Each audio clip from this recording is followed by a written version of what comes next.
AI. AI. AI. AI. AI.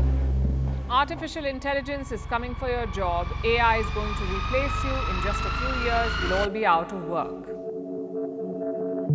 अगर आप software engineer हो या फिर किसी भी व्हाइट कॉलर रोल में काम कर रहे हो तो एक सवाल आपके दिमाग में जरूर आया होगा, क्या एआई मेरी पूरी जॉब रिप्लेस कर देगा, है ना। अब देखिए, ये सवाल गलत तो नहीं है, लेकिन मेरे अकॉर्डिंग ये सवाल अपने आप में कंप्लीट भी नहीं है, क्योंकि हो सकता है एआई आपकी पूरी जॉब को रिप्लेस ना करे, लेकिन एआई के आने के बाद आपकी कंपनी को सेम काम करने के लिए जितने लोग पहले चाहिए थे, क्या उतने ही लोग आज भी चाहिए होंगे, या फिर कम लोगों से भी सेम आउटपुट निकाला जा सकता है। एक्चुअल सवाल ये नहीं है कि एआई आपके जॉब को कंप्लीटली रिप्लेस करेगा या नहीं। एक्चुअल सवाल ये है, एआई के आने के बाद कंपनी को आप जैसे कितने लोगों की जरूरत पड़ेगी।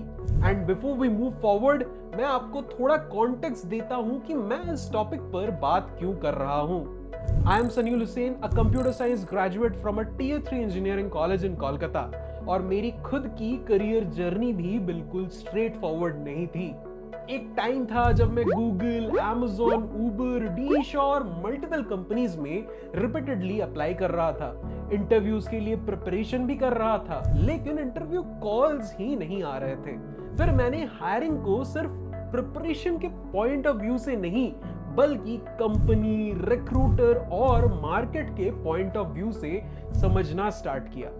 Over the time, I secured a total of 11 offers, जिनमें से 3 इंटरनेशनल ऑफर्स थे from Amazon London, Goldman Sachs Poland और DShaw Luxembourg। और मेरा हाईएस्ट ऑफर अप्रोक्सीमेटली 180,000 यूरोस का था, जो आज के टाइम में 1.93 करोड़ इंडियन रुपीस के बराबर है। उसके बाद मैंने हजारों स्टूडेंट्स और वर्किंग प्रोफेशनल्स के करियर जर्नीज को बारीकी से देखा और उनको गाइड भी किया।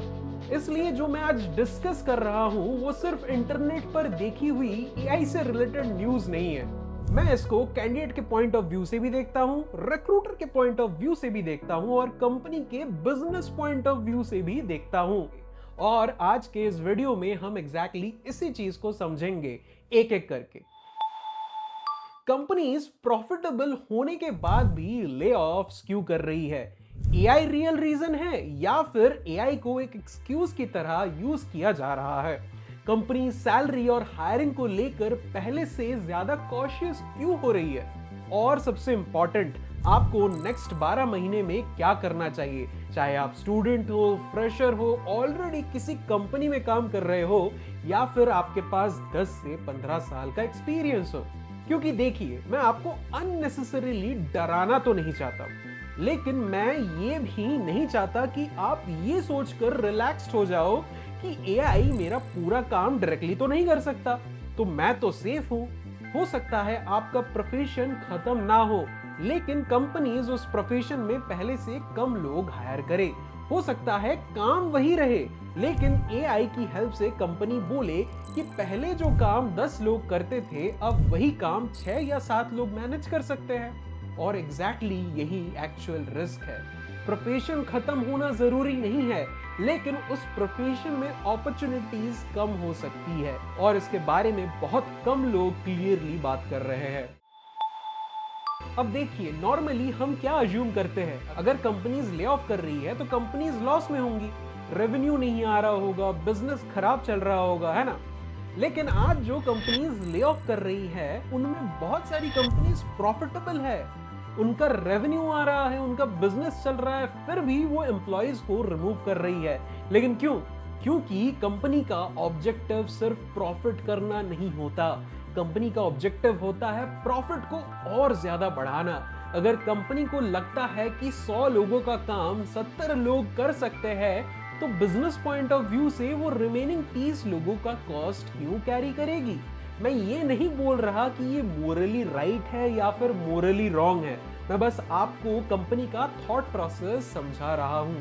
अगर कंपनी कम एम्प्लॉइज से सेम आउटपुट या कभी कभी उससे ज्यादा आउटपुट निकाल पा रही है, तो उनकी मार्जिन्स बेटर हो रही है ऑटोमेटिकली। कोविड के टाइम पे भी बहुत सारी कंपनीज ने अग्रेसिवली हायरिंग की थी। उस टाइम एक्सपेक्टेशन थी कि कंपनी की ग्रोथ बहुत फास्ट होगी, लेकिन जब ग्रोथ स्लो हुई तो कंपनीज ने बोला हमने जरूरत से ज्यादा लोग हायर कर लिए थे। सो हर लेऑफ का रीजन एआई नहीं है।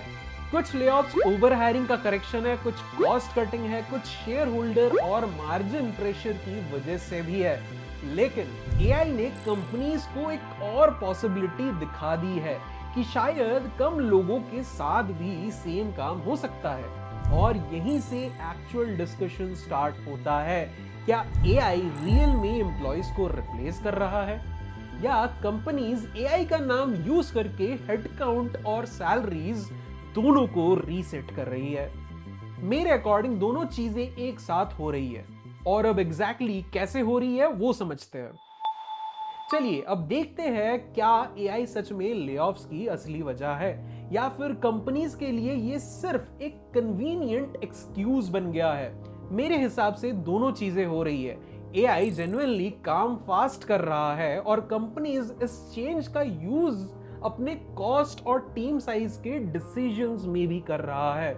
और अगर आप सॉफ्टवेयर इंजीनियर हो या किसी भी व्हाइट कॉलर जॉब में हो तो आप खुद फील कर रहे होंगे कि जो काम पहले घंटों लेता था वो अब काफी कम टाइम में हो रहा है। कोड लिखना हो या फिर रिपोर्ट बनानी हो या रिसर्च करना हो या डेटा एनालाइज करना हो, एआई इन सब में जेन्युइनली मदद कर रहा है ना? तो ये जो प्रोडक्टिविटी इंक्रीज हुई है ये सच में हुई है। इसको सिर्फ हाइप बोल के इग्नोर नहीं कर सकते।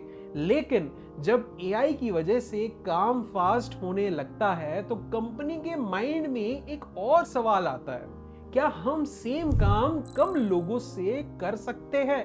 और यही से सिचुएशन चेंज होने लगती है। जरा सोचिए, अगर कंपनी बोले हमने जरूरत से ज्यादा लोग हायर किए थे इसलिए अब टीम छोटी कर रहे हैं, तो सुनने में लगता है कि कंपनी की प्लानिंग गलत थी। लेकिन अगर वही कंपनी बोले हम एआई फर्स्ट कंपनी बन रहे हैं और टीम को नए तरीके से ऑर्गेनाइज कर रहे हैं, तो ये ज्यादा पॉजिटिव लग रहा है। ऐसा लगता है कि कंपनी फ्यूचर के लिए प्रिपेयर कर रही है। तो मैं ये नहीं कह रहा कि कंपनी गलत बोल रही है, मैं सिर्फ ये कह रहा हूं कि एआई रियल में काम फास्ट कर रहा है और कंपनी के लिए एआई का एक्सप्लेनेशन यूज करना भी इजी है। इसलिए क्लियरली समझिए, हर लेऑफ का रीजन एआई नहीं है, और ये भी गलत होगा बोलना कि एआई का कोई भी इफेक्ट नहीं पड़ा है। एक्चुअल सिचुएशन ये है कि कुछ लेऑफ्स ओवर हायरिंग की वजह से हो रहे हैं, कुछ कॉस्ट कम करने के लिए, कुछ कंपनी की ग्रोथ स्लो होने की वजह से, और कुछ केसेस में एआई की वजह से कंपनी को लग रहा है कि सेम काम कम लोगों से हो सकता है। एआई कंपनी को काम फास्ट करने में हेल्प कर रहा है और कंपनी उसका यूज टीम साइज कम करने में, नई हायरिंग स्लो करने में या चीपर हायरिंग ऑप्शंस एक्सप्लोर करने में कर सकती है। तो अब इंपॉर्टेंट सवाल ये है, इसका इफेक्ट आप पर क्या पड़ेगा? आपकी जॉब पर, आपकी सैलरी पर और फ्यूचर में मिलने वाली अपॉर्चुनिटीज पर। यही अब समझते हैं। सबसे पहली बात क्लियर कर देते हैं, software engineering, marketing, analytics, law, content, ये प्रोफेशंस अचानक से खत्म नहीं होने वाले। लेकिन इन प्रोफेशंस के अंदर काम करने का तरीका चेंज हो सकता है और एक कंपनी को सेम काम कंप्लीट करने के लिए पहले से कम लोगों की जरूरत पड़ सकती है। एक सिंपल एग्जांपल लेते हैं। मान लीजिए पहले एक प्रोजेक्ट कंप्लीट करने के लिए 15 लोग चाहिए थे। अब एआई टूल्स और ऑटोमेशन की हेल्प से शायद वही प्रोजेक्ट 10 लोग कंप्लीट कर पाए। इसका मतलब ये नहीं है कि सॉफ्टवेयर इंजीनियरिंग खत्म हो गई या मार्केटिंग खत्म हो गई या एनालिटिक्स खत्म हो गया। काम अभी भी है, बस कंपनी को पहले जितने लोग चाहिए थे शायद अब उतने लोग ना चाहिए हो। और ये चेंज हमेशा एक बड़े ले ऑफ अनाउंसमेंट के थ्रू नहीं होता। कभी कंपनी नई हायरिंग स्लो कर देती है, कभी कोई एम्प्लॉय कंपनी छोड़ता है लेकिन कंपनी उसकी जगह किसी और को हायर नहीं करती। कभी टीम में पहले 20 लोग होते थे, फिर धीरे धीरे 16 रह जाते, फिर 14, लेकिन कंपनी ऑफिशियली कुछ अनाउंस नहीं करती। टीम बस धीरे धीरे छोटी होती जाती है। रिस्क उन लोगों के लिए ज्यादा है जिनका काम बार बार सेम प्रोसेस फॉलो करना होता है, जहां डिसीजन कम लेना पड़ता है, जहां काम को इजीली एक फिक्स्ड फॉर्मेट में कन्वर्ट किया जा सकता है। ऐसे काम में एआई सबसे पहले हेल्प कर सकता है या काम का बड़ा पार्ट खुद से हैंडल कर सकता है। प्रोफेशन खत्म होना जरूरी नहीं है, लेकिन कंपनीज उस प्रोफेशन में पहले से कम लोग हायर कर सकती है, और जब हायरिंग कम होती है तो कंपटीशन और सैलरी दोनों पर इफेक्ट पड़ सकता है। अब इसको सिंपल एग्जांपल से समझते हैं। पहले एक कंपनी एक साल में 100 लोग हायर करती थी, अब शायद वही कंपनी 70 या 80 लोग हायर करे, लेकिन जॉब ढूंढने वाले कैंडिडेट्स उतने ही हैं या और ज्यादा हो गए हैं। तो क्या होगा? कंपटीशन बढ़ेगा, और जब कैंडिडेट्स ज्यादा हो लेकिन जॉब्स कम हो तो कंपनी के पास चूज करने के लिए ज्यादा ऑप्शंस होते हैं। कंपनी बोल सकती है फुल टाइम रोल के जगह कॉन्ट्रैक्ट रोल देखते हैं, कुछ काम किसी और कंपनी को दे देते हैं, किसी ऐसे सिटी या कंट्री से हायर करते हैं जहां सेम स्किल कम सैलरी में मिल जाए, या पहले से थोड़ा लो सैलरी ऑफर करके देखते हैं कि कैंडिडेट एक्सेप्ट करता है या नहीं। अब क्लियरली समझिए, मैं ये नहीं कह रहा कि हर कंपनी सैलरी कम करेगी या हर रोल में सैलरी ग्रोथ रुक जाएगी, ऐसा जरूरी नहीं है। लेकिन कुछ रोल्स में जब ओपनिंग्स कम होंगी और कैंडिडेट्स ज्यादा होंगे तो सैलरी ग्रोथ स्लो हो सकती है, सैलरी नेगोशिएट करना डिफिकल्ट हो सकता है, जॉब मिलने में ज्यादा टाइम लग सकता है, और कुछ कंपनीज फुल टाइम रोल के बदले कॉन्ट्रैक्ट रोल ऑफर कर सकती है। कई बार कंपनी जानबूझकर सैलरी कम नहीं करती, मार्केट की सिचुएशन खुद सैलरी पर प्रेशर क्रिएट कर देती है। इसलिए रिस्क सिर्फ ये नहीं है कि आपकी करंट जॉब रहेगी या नहीं, इंपॉर्टेंट सवाल ये भी है, अगर कल आपको नई जॉब सर्च करनी पड़े तो क्या आपको पहले जितनी अपॉर्चुनिटीज मिलेंगी, क्या सेम सैलरी मिलेगी, क्या आपके पास मल्टीपल ऑप्शंस होंगे, और ये डिपेंड करेगा कि मार्केट में आपकी एक्चुअल वैल्यू कितनी है। यहां मैं जॉब टाइटल के बेसिस पर डिसाइड नहीं करूंगा। मैं ये नहीं बोलूंगा कि सॉफ्टवेयर इंजीनियर्स अनसेफ है या मार्केटर अनसेफ है या एनालिस्ट अनसेफ है। रिस्क ज्यादा डिपेंड करता है कि आप काम किस तरीके से करते हो। पहला टाइप, जो सिर्फ सेम टास्क बार बार करता है, same process, same instructions, same output, और उसमें खुद से डिसीजन लेने की जरूरत बहुत कम होती है। दूसरा टाइप, जिसे जो बोला गया उसने कर दिया, लेकिन ये काम हो क्यों रहा है, कस्टमर को क्या बेनिफिट मिलेगा, कंपनी को क्या रिजल्ट मिलेगा, ये उसको पता ही नहीं। तीसरा टाइप, जो सिर्फ एक टूल या एक नैरो स्किल पर डिपेंडेंट है, उसको एक पर्टिकुलर सॉफ्टवेयर आता है लेकिन एक्चुअल प्रॉब्लम सॉल्व करना नहीं आता, कल वो टूल चेंज हो गया तो उसके पास कोई भी बैकअप स्किल नहीं है। चौथा टाइप, जो एआई यूज ही नहीं करता, या एआई यूज करता है लेकिन चेक नहीं कर पाता कि आउटपुट सही है या गलत। क्योंकि देखिए, अगर आपका कंपटीटर एआई के हेल्प से फास्टर और बेटर काम कर रहा है और आप सेम काम पुराने तरीके से कर रहे हो तो नेचुरली वो आपसे आगे निकल रहा है। और पांचवा टाइप, जो टास्क कंप्लीट कर सकता है लेकिन ये नहीं समझता कि उस टास्क का फाइनल रिजल्ट क्या है। ये लिस्ट आपको जज करने के लिए नहीं है, ये आपको खुद को चेक करने के लिए है। आप ऑनेस्टली सोचिए, इनमें से कौन सी चीज आपके करंट रोल में प्रेजेंट है। अब पॉजिटिव साइड देखते हैं। सिर्फ रिस्क की बात करेंगे तो पिक्चर इनकम्प्लीट रहेगी। अपॉर्चुनिटी भी है। सबसे पहला टाइप, जो एआई को प्रॉपरली यूज करना जानता है, जो सेम टाइम में पहले से ज्यादा काम कर सकता है लेकिन क्वालिटी खराब नहीं करता। दूसरा टाइप, जो सिर्फ टास्क कंप्लीट नहीं करता, रिजल्ट समझता है, कस्टमर को क्या बेनिफिट मिला, कंपनी का टाइम बचा, कॉस्ट कम हुई, रेवेन्यू इंप्रूव हुआ, क्वालिटी बेटर हुई, ये देखना।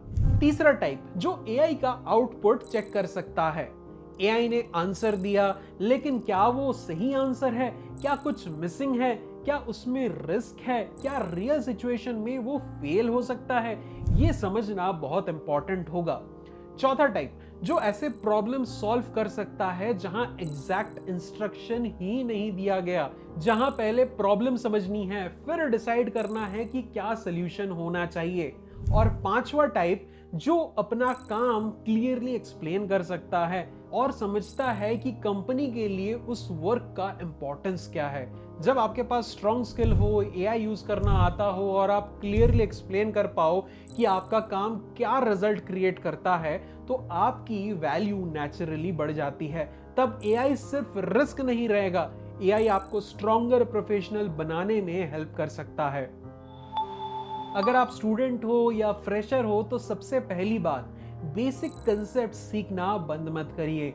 एआई कोड लिख सकता है, आंसर दे सकता है, प्रोजेक्ट का स्ट्रक्चर बना सकता है, लेकिन आपको अगर समझ ही नहीं आ रहा है कि वो कैसे काम कर रहा है तो प्रॉब्लम है। आप सिर्फ कॉपी पेस्ट कर रहे हो, आप एक्चुअली लर्न नहीं कर रहे। एआई को शॉर्टकट मत बनाओ, एआई को लर्निंग फास्ट करने के लिए यूज करो। मतलब पहले कंसेप्ट समझो, फिर एआई से एग्जाम्पल लो, एआई से डाउट क्लियर करो, एआई से अपना कोड रिव्यू कराओ, लेकिन फाइनल अंडरस्टैंडिंग आपकी होनी चाहिए। दूसरी बात, रियल प्रोजेक्ट्स बनाओ, लेकिन प्रोजेक्ट सिर्फ गिटहब पर अपलोड कर देना एनफ नहीं है। आप एक्सप्लेन कर पाओ ये प्रोजेक्ट क्यों बनाया, ये टेक्नोलॉजी क्यों यूज की, डेटाबेस यही क्यों चूज किया, कहां प्रॉब्लम आई, क्या इंप्रूव कर सकते हो। तीसरी बात, एआई का आंसर चेक करना सीखो, कोड रन हो रहा है या नहीं, रॉन्ग आउटपुट आ रहा है क्या, सिक्योरिटी इशू है क्या, स्लो है क्या, ये सब समझना होगा। चौथी बात, कम्युनिकेशन और डिसिप्लिन इंप्रूव करो, टाइम पर काम कंप्लीट करना, अपना वर्क क्लियरली एक्सप्लेन करना, फीडबैक लेना, हर दिन थोड़ा कंसिस्टेंट रहना। अगले 90 दिन में एक रियल प्रोजेक्ट कंप्लीट करो, छोटा हो लेकिन पूरा हो। एआई यूज करो लेकिन हर इंपॉर्टेंट पार्ट समझो और अपना वर्क गिटहब, लिंक्डइन या पोर्टफोलियो पर शो करो, क्योंकि जिस कैंडिडेट ने जेन्युइनली समझा और बनाया है वह इंटरव्यू में क्लियरली अलग दिख जाता है। अगर आप ऑलरेडी काम कर रहे हो तो सबसे पहली बात, सिर्फ असाइंड टास्क कंप्लीट करने तक लिमिटेड मत रहो। समझो कि ये काम हो क्यों रहा है, कस्टमर के लिए इसका क्या इंपॉर्टेंस है, कंपनी को क्या रिजल्ट मिलेगा। दूसरी बात, एआई को अपने एक्चुअल डेली वर्क में यूज करना स्टार्ट करो। सिर्फ यूट्यूब वीडियोस देखना या फिर वीकेंड एक्सपेरिमेंट के लिए बिल्कुल भी नहीं। देखो, एआई आपका टाइम कहां बचा सकता है, कोड रिव्यू में, रिसर्च में, डॉक्यूमेंटेशन में, एनालिसिस में, टेस्टिंग में।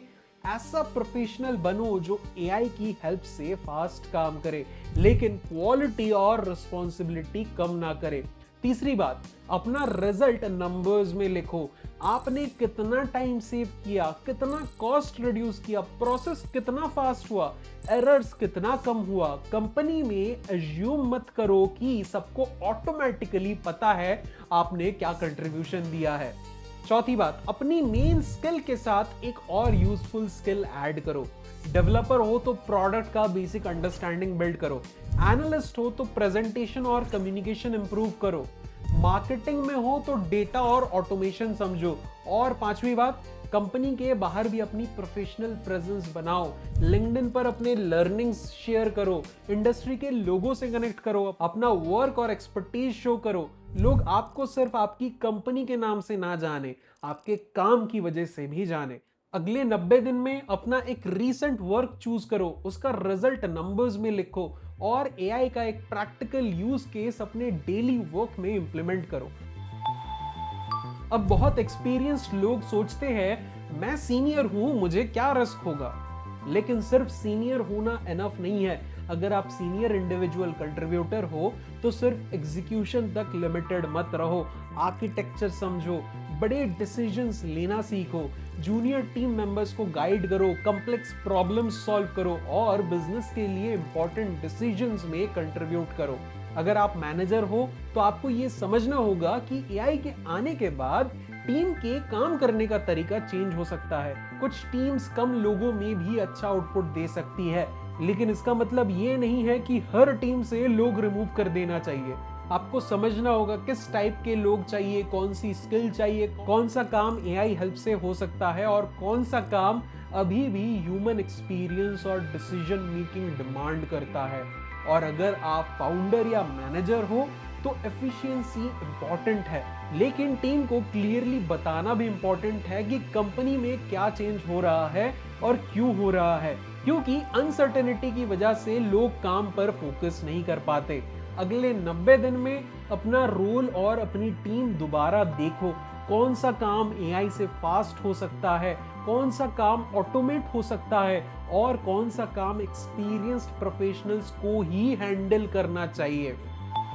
अब पूरे वीडियो को 5 सिंपल स्टेप्स में कन्वर्ट कर देते हैं। स्टेप 1, अपने काम को चेक करो।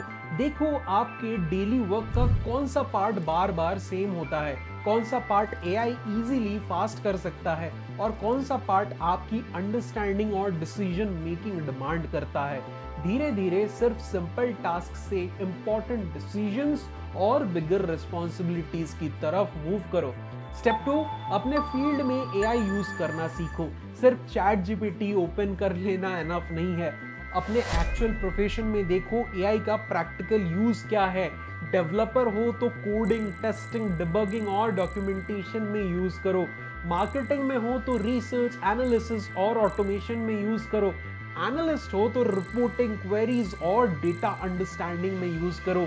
जो काम आप डेली करते हो एआई उसमें कैसे हेल्प कर सकता है ये सीखो।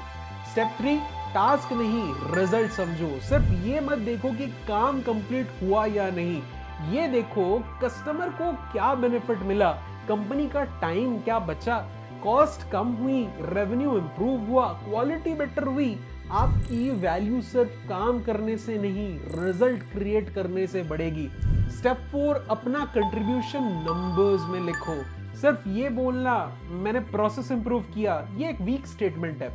बेटर स्टेटमेंट है मैंने प्रोसेस का टाइम 30% रिड्यूस किया।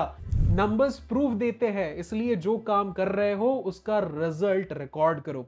स्टेप 5, कंपनी के बाहर भी ऑप्शंस बिल्ड करो। इंडस्ट्री के लोगों से कनेक्ट करो, अपनी स्किल्स विजिबल बनाओ, मार्केट में क्या चल रहा है ये समझो और इमरजेंसी सेविंग्स बिल्ड करो ताकि कल जॉब चेंज करनी पड़े तो आप पैनिक में डिसीजन ना लो। इन 5 स्टेप्स को कहीं लिख लो और हर मंथ खुद से पूछो, इस मंथ मैंने अपने करियर को स्ट्रॉन्गर बनाने के लिए एक्चुअली में क्या किया। तो वापस उस सवाल पर आते हैं जहां से हमने स्टार्ट किया था, क्या एआई मेरी पूरी जॉब रिप्लेस कर देगा? अब शायद आप समझ गए हो ये सिर्फ आधा सवाल है। इंपॉर्टेंट सवाल ये है, एआई के आने के बाद कंपनी को सेम काम करने के लिए कितने लोग चाहिए होंगे और मैं उन लोगों में से एक कैसे बनूंगा जिसे कंपनी जेन्युइनली रिटेन करना चाहे। मैं ये नहीं बोलूंगा कि सब ऑटोमेटिकली ठीक हो जाएगा, क्योंकि ऑनेस्टली ऐसा बोलना गलत होगा। लेकिन एक चीज मैं डेफिनेटली बोलूंगा, अगर आप टाइम निकाल ही रहे हो, अगर आप अपने करियर के लिए एफर्ट कर ही रहे हो, देन आई वुड वांट कि आप सिर्फ अपनी करंट जॉब बचाने के लिए प्रिपेयर मत करो। आप इतनी अच्छी प्रिपरेशन करो, इतने कंसिस्टेंटली खुद को इंप्रूव करो कि एक कंपनी का डिसीजन आपके पूरे करियर को कंट्रोल ना करे। आपके पास ऑप्शंस हो, मल्टीपल अपॉर्चुनिटीज हो, इंडिया में हो या अब्रॉड में, लेकिन डिसीजन आप फियर में नहीं चॉइस के साथ लो। और उसके लिए कंसिस्टेंसी चाहिए, डिसिप्लिन चाहिए। सिर्फ एक दिन मोटिवेटेड होके लर्निंग करना और फिर वीक्स तक कुछ ना करना, इससे रिजल्ट नहीं आएगा। एक लाइन याद रखना हो तो बस ये याद रखना, हो सकता है एआई डायरेक्टली आपकी पूरी जॉब रिप्लेस ना करे, लेकिन जो प्रोफेशनल एआई को आपसे बेटर यूज करना सीख लेगा वो कंपटीशन में आपसे आगे निकल सकता है। अगर ये वीडियो यूजफुल लगा हो तो उस दोस्त के साथ शेयर कीजिए जो अपनी जॉब या करियर को लेकर चिंतित रहता है। और अगर आप चैनल पर पहली बार आए हो तो सब्सक्राइब कर दीजिए। हम यहाँ टेक्नोलॉजी, करियर्स, जॉब्स और फ्यूचर ऑफ वर्क के बारे में इसी तरह सिंपल और प्रैक्टिकल लैंग्वेज में बात करते रहेंगे। मिलते हैं नेक्स्ट वीडियो में।